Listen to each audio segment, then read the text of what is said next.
Hello there, good morning. A fragile US-Iran truce awaits a final deal. While in the Black Sea, Russian drones strike foreign ships, similar to what's happened in the Strait of Hormuz. Two conflicts, one alarming pattern. Energy routes weaponized, alliances strained, and civilians often in the crossfire.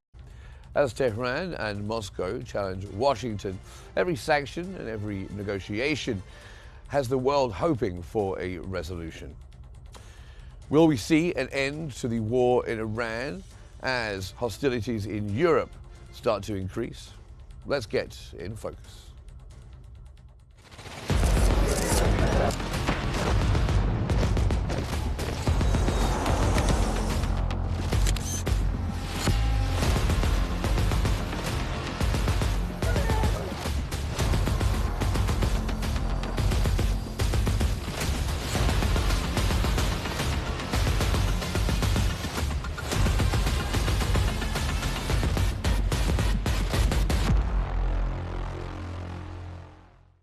Welcome to the program.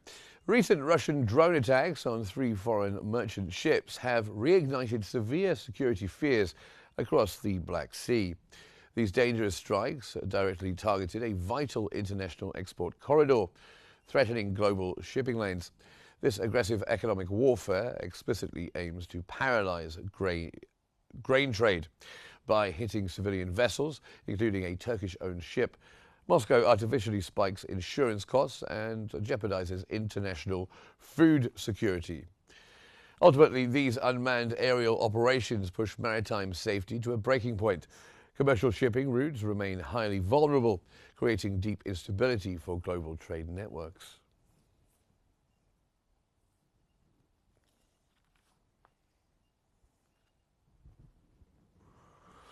And Bucharest has confirmed its military had no safe opportunity to shoot down a drone before it struck a Romanian residential building.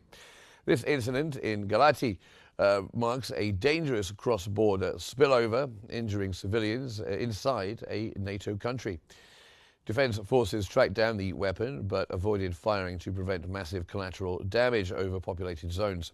Strategists acknowledge that existing air defense networks face technical limitations against modern low-flying drone warfare. Though treated as an accident rather than a deliberate attack, this strike heightens European security anxieties. Frontline nations remain highly vulnerable to the unpredictable fallout of this nearby conflict.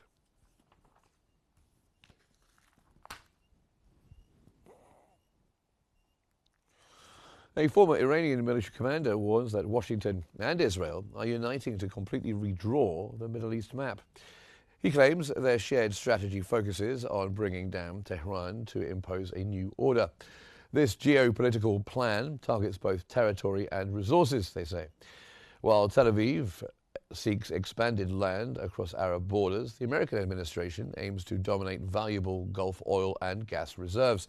Ultimately, Tehran insists it stands as a permanent barrier to these foreign ambitions, urging regional nations to unite independently to protect global security.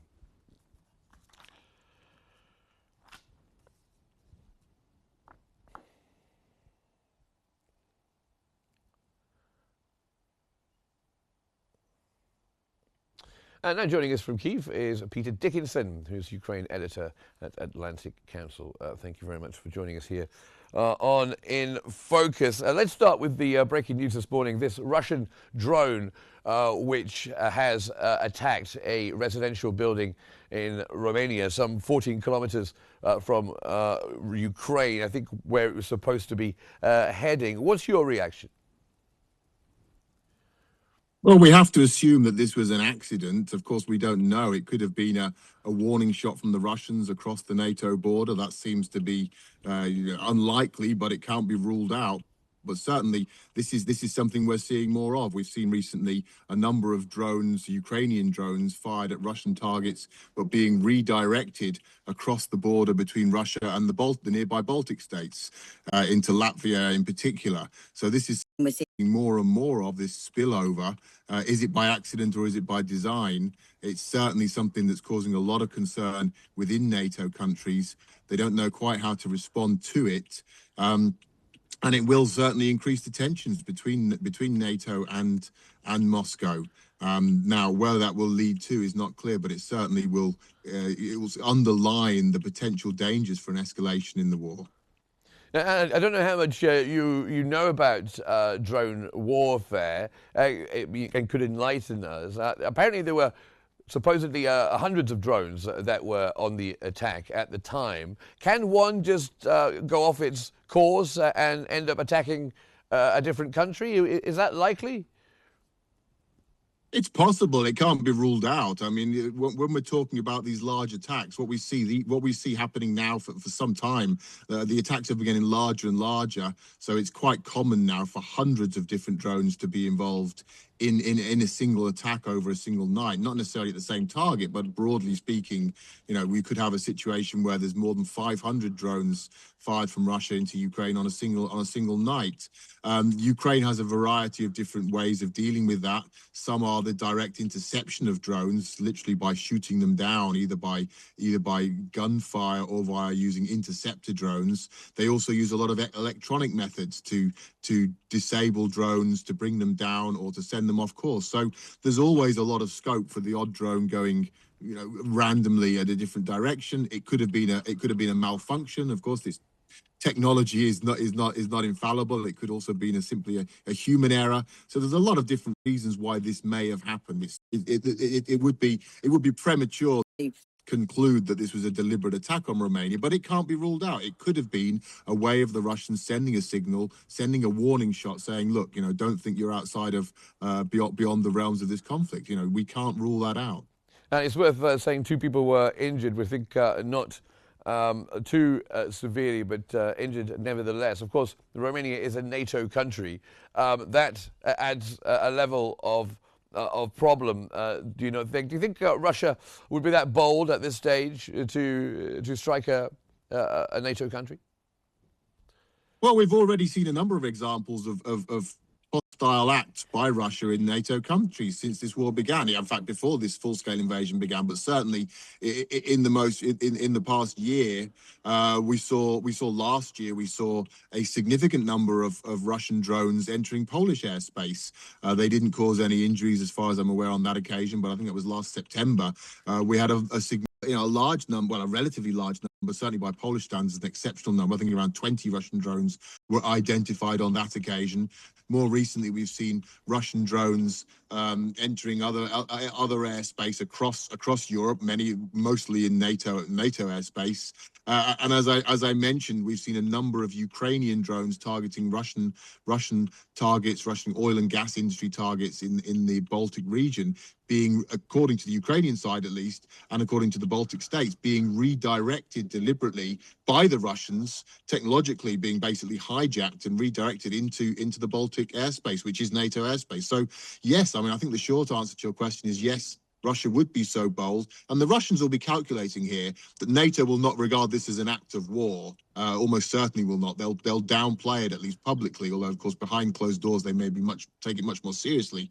But they'll downplay it publicly because, of course, if it's an act of war, that could potentially trigger Article 5. It would be considered an attack, and that would require potentially a military response, which I don't think anyone in NATO would want to do over something as relatively minor as a single drone strike. But of course, this is the temperature is rising, as it were. So one day it's a single drone, then it's a few drones, and before you know it, it becomes a routine event. So it could be a way of setting a precedent by the Russians. And again, I certainly don't think it can be ruled out.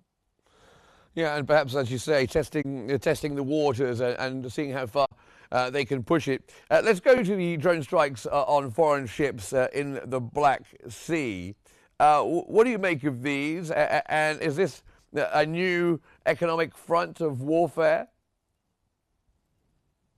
Well, it's certainly not new. The most recent hits are significant because it seems to be quantitatively increasing, but it's certainly not new. I mean, the Black Sea has been an active front in the war since the very first day of the full-scale invasion. Throughout the first year, we had a strong Russian blockade on Ukraine's ports, and Russia dominated the Black Sea. Then we had the so-called grain deal were brokered by Turkey and the United Nations, which allowed for a degree of opening Ukraine's ports specifically to grain exports. That fell apart in the summer of 2022, 23, I believe, perhaps even 24. And since then, Ukraine has essentially been able to reopen its maritime traffic by using NATO maritime space down the side of the Black Sea and defending its own waters, its own territorial waters. But it's obviously, as we see today, it's not perfect. You know, there are vulnerabilities and there are attacks. And I think for Ukraine, it's all about deterrence here. It's all about their ability to hit Russian shipping, because Russia also uses the Black Sea for its shipping, in particular its oil and gas exports, but also for grain as well. So, you know, the only way to really prevent these attacks on shipping that's coming to and from Ukraine is via deterrence, i.e. by threatening to do the same, to act in a similar way against Russian shipping. And I think that's what we're going to see. So it could lead to an escalation and make it even more difficult to maintain these open channels, these open maritime channels across the Black Sea for both Russia and Ukraine. Now, when it comes to oil, of course, we've had the oil market swings throughout the Iran war. In the last few days, we had oil up after the strikes, the exchange of strikes by Iran and the United States yesterday. Down again today when there's some talk of perhaps a deal, and you never know whether J.D. Vance has made this announcement we're close to a deal just for the benefit of the markets. I'd like your view on that. And what does it mean, these swings in oil prices? What does it mean for Russia? What does it mean for Ukraine? Well, the higher the oil price, the better it is for the Russians, of course. They benefit from that significantly, and that's a big boost to the Russian economy, which is therefore bad news for the Ukrainians, because Ukraine is working hard. One of Ukraine's key strategies at the moment is to undermine Russia's ability to fund the war through oil exports. So Ukraine is very actively striking Russia's oil and gas, and particularly the oil infrastructure across Russia, the refineries, and also the port infrastructure, pipelines, and so forth, because they see that as a key way of preventing Russia from being able to finance the invasion of Ukraine. So, of course, any rise in price is beneficial. And what we're hearing from the American side about, you know, a deal being imminent, you know, I think certainly from a Ukrainian perspective, there'll be a lot of skepticism there, because we've had this very often over the course of the last year, almost year and a half now, of the Trump presidency, of Trump coming out and repeatedly saying that we are now very close to a deal on Ukraine, or also, in fact, you know, that Putin wants a deal. Now, that's regarded as pretty fantastical from a Ukrainian point of view. They just don't believe it. They don't see any evidence of it. But yet we hear it often from Trump. So there is an inclination to think that yet again, you know, what they're saying about Iran is of the same nature. They're simply saying what they want to hear, or what they think the public wants to hear, or what perhaps is advantageous for them politically, but there's no substance to it. And so far, I think over the last few months, that has been the case. So I would be inclined to assume that this is again what we're hearing now. Yeah, many times Trump, as you say, has said that Putin wants a deal. We're nearing a deal. Of course, he put the red carpet out for him, Alaska, I think it wasn't it, where they met and they were nearing a deal. And then Trump becomes angry and says, "Oh, I'm losing my temper. I'm losing my patience with Putin." And then, like a week later, they have a phone call for 2 hours and everything's fine again. Where are we now in that situation? Has Trump taken his eye off the ball looking at the Iran situation? Very much so. He seems to have completely stepped back from the so-called, if I may say so, Ukraine-Russia peace process. There was always a sense again in Ukraine that it was not going anywhere, that Putin was simply stringing Trump along and trying to buy time to pursue his invasion whilst avoiding any sort of negative consequences from the Americans. So to stall for time so that Trump wouldn't get angry with him, wouldn't impose any new sanctions or economic measures, wouldn't increase support for Ukraine, and would continue to push along on this idea, well, we shouldn't take any measures because we're moving forward with the peace process. But in fact, there was no real concrete progress at all. What we've seen over the last few months since the American-Iranian war began is very much a sort of end to even the charade of some, or the facade of any progress. Now it's the process is basically ground to a halt, and we heard the Americans themselves saying recently blatantly, like they've not said we are completely washing our hands of this, but they've essentially said the process is no longer moving forward. We're not actively engaged. So I think for the moment, there's the sense that Trump is not going to be particularly engaged in this. Maybe he'll return to it if the Iranian situation is resolved. But again, that doesn't look like it's going to happen in the near future. So there's certainly no expectation in Kiev that that America is going to prioritize this or even particularly actively pursue a serious peace process with the Russians. And if they were to do so, again, from the Ukrainian perspective, the only way to do it is to increase the pressure on Putin. And Trump seems very, very reluctant to do that. And it seems very much that Russia is helping the Iranians with logistic advice, if not in physical terms of weapons at least. But Trump had a conversation with Putin and was told that's not the case, and he took him at his word. How does that kind of conversation and that kind of situation go down in Kyiv? Very badly. I mean, the signal it sends is disastrous because it would be hard to imagine any other American president being so blasé, being so relaxed about a country that is helping your enemy. Trump is at war with the Iranians. He certainly doesn't want to be at war with the Russians, but he is at war with the Iranians by choice, by his own choice. And the evidence that Russia is actively aiding the Iranians is pretty overwhelming. I mean, the Russians speak of their support for the Iranians without providing details, and there's widespread reports and evidence from different intelligence services detailing this support, detailing the fact they're providing intelligence support, they're providing, in some cases, claims that they are providing weapons, they are sharing their experience that they've gained in Ukraine from the use of drones in attacks on Ukrainian infrastructure.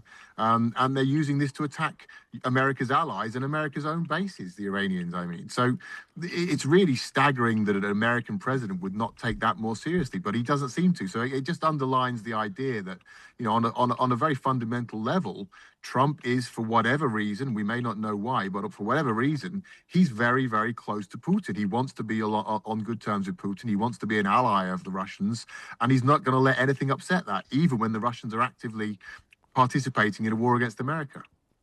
And it remains to be seen if there's anything more nefarious as a reason to that. Who knows? Peter Dickinson, thank you very much for joining us here on Qnews. It's been great to talk to you. Thank you very much indeed.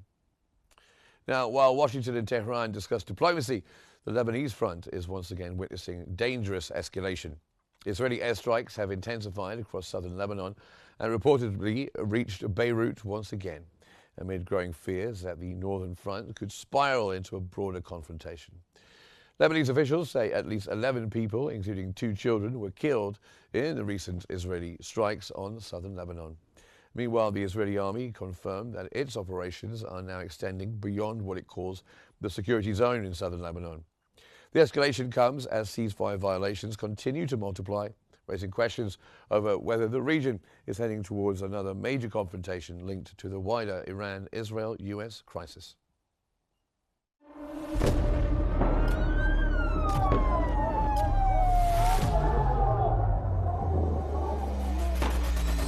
كل المستهدفين هن مدنيين. الوضع شيء مرعب، شيء بخوف.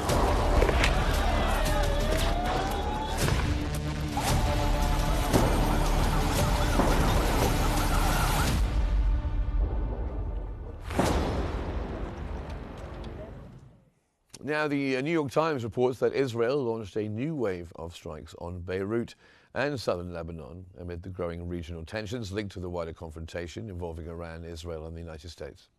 According to the report, Israeli officials claimed the attacks targeted Hezbollah positions and infrastructure, while Lebanese authorities warned that the escalation threatens to drag Lebanon into a broader regional war. The paper also highlights rising concern over the collapse of ceasefire understandings along the southern border, especially after the Israeli army confirmed operating beyond what it calls the security zone in southern Lebanon. Lebanese officials said at least 11 people, including 2 children, were killed in recent Israeli strikes on the southern villages. The report notes that the escalation comes as Washington and Tehran continue sensitive negotiations, increasing fears that the Lebanese front could become directly tied to the wider regional confrontation.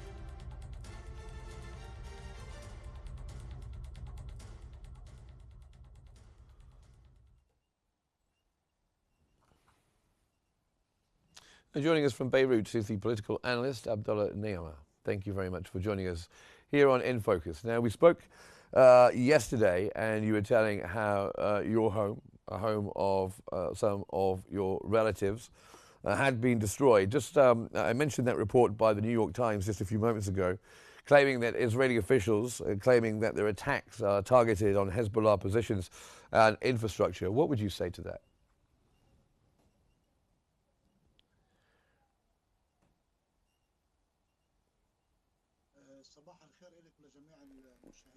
Good morning for you and all the viewers on Qnews.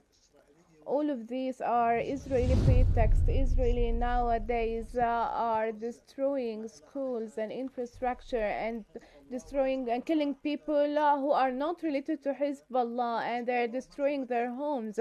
There are no offices for Hezbollah. As I said, our neighborhood and our region and our buildings were destroyed. Even in our neighborhood itself was totally destroyed. Many livelihoods are destroyed. Maybe 90% of these cities doesn't have Hezbollah and doesn't have any Hezbollah factions or any people including or among Hezbollah. They are just normal people living in buildings, and these buildings are lasting long from years. They are not new buildings. It's a historical city. It's an international heritage. All of these livelihoods are a touristic landscape. There are no offices for Hezbollah. Israel, unfortunately, are killing people and their properties. I think the apartment is very expensive. However, they're still destroying, so people are homeless now.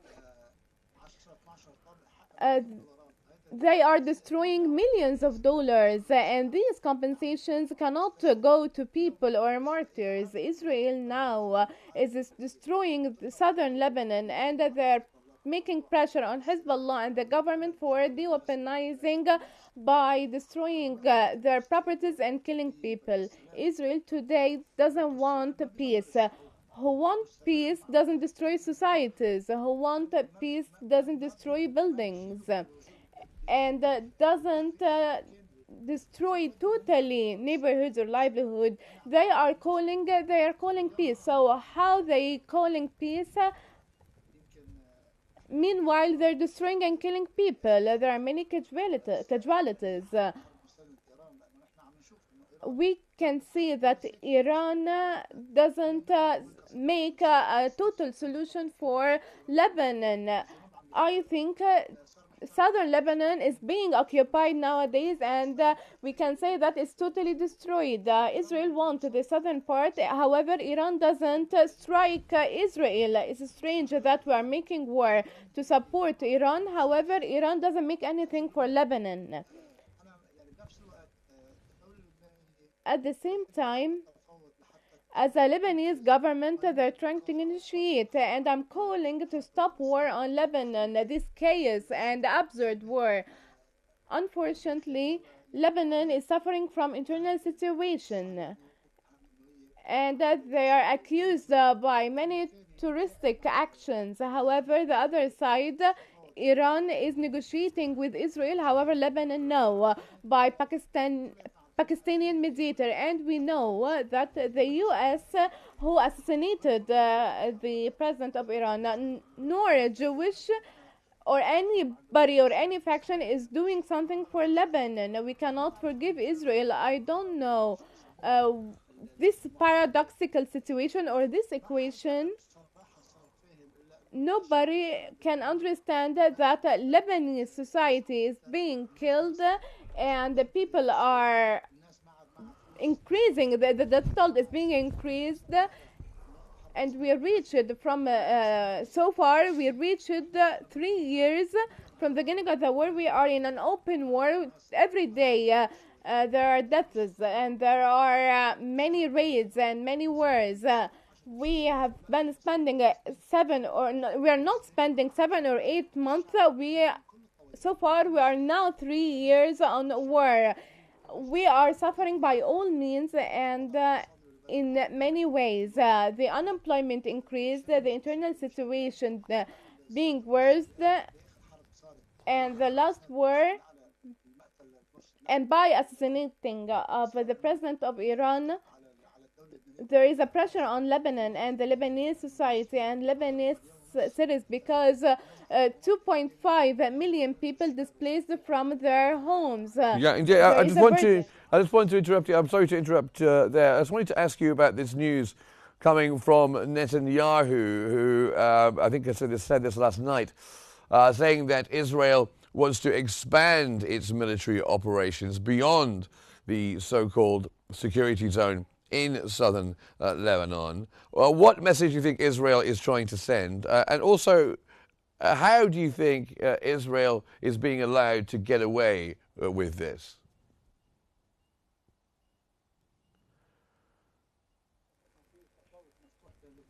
We know that there is a normalizing between Lebanon and Israel. There is a session is holding now by the U.S. patronage. All of us are suffering on real ground, and the strikes that is very studied and planned, and that is very chaotic and destructive. We can say it's an humanitarian catastrophe happening in the southern Lebanon. I think that the messages from the Israeli side want to deliver a message that they want to expand their military operation in the southern, and they will not withdraw from the southern Lebanon or stop the war as long as Hezbollah have weapons. I think the message is clear from Israel, and Israel is still striking on fire and increasing strikes on southern Lebanon. Especially these cities are the main target for Israel now. There are many cities now are being destroyed massively, and I think there is only one person can affect from the government affect on Israel and on the demands.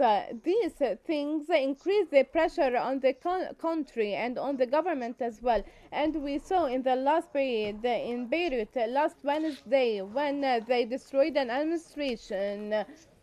They destroyed an apartment that the president owned. And also the president cannot do anything. And also for the sanctions that the American finance did. Also the Balbec, which is the consultant for the president, they destroyed their own properties. And also the Safawi, who is the owner or the head of the government, are sending or delivering a messages for increasing pressure on him. And they can say that there are some terms being showed up that the second phase the sanctions will be increased. I think all of these pressure are very well planned and are increased, are a continuous messages for Lebanon and all the leaders. At the end, Israel will not withdraw from the southern Lebanon for 3 years. First of all, they're abiding, or they want to achieve their targets in the southern Lebanon and Beirut to end Hezbollah. And they want to expand their military operations to end Hezbollah, first of all by drones and then by weapons, and they are totally destroying it so that they can take over power. The region that they did, the 8-kilometer that they de-weaponized area, they didn't stop at this point. However, they're still expanding beyond their land that they announced they'll stop. Well, thank you very much. I'm sorry to cut in, but we're just out of time. But thank you very much. It's always good to have you on the program. Abdullah Niama, thank you very much for joining us here on Q News. Now, we'll continue to watch what happens, of course, in Lebanon here on Q News, and, of course, whether we do get to that deal between Iran and the United States, which has been foreshadowed by the Vice President J.D. Vance. And, of course, we'll continue to watch Russia and Ukraine and what happens and the fallout of those strikes in NATO country, Romania. Thanks very much for watching. Stay with us for more news in just a moment here on Q News.